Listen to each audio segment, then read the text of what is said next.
দেখুন, নার্ভের প্রবলেমের জন্য আমরা দেখি কিছু কমন মেডিসিন পেশেন্ট ইউজ করে।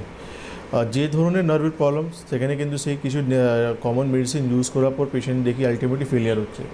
কেন কি মাল্টিভিটামিন অভাব, মানে ভিটামিন বি কমপ্লেক্সের অভাব আছে, তো আপনি সেটা ইউজ করলেন, সেটা আপনি ওভারকাম করে যাবেন।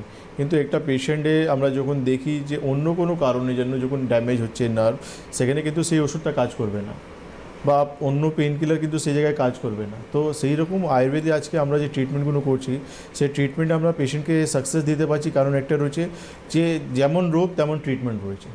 এমন না যে সব রোগে একটা নির্দিষ্ট মেডিসিন বা একটা লাইন অফ ট্রিটমেন্ট, এমন না।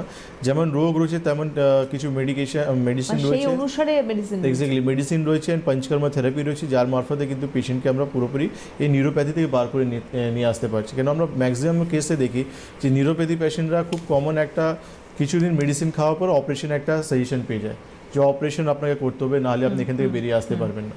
কিন্তু আয়ুর্বেদে আমরা এইসব পেশেন্টদেরকে ট্রিট করে আমরা দেখছি যে পঞ্চকর্মা থেরাপি আর মেডিকেশন মারফতে খুব সুন্দর পেশেন্ট এখান থেকে বেরিয়ে আসতে পারছে।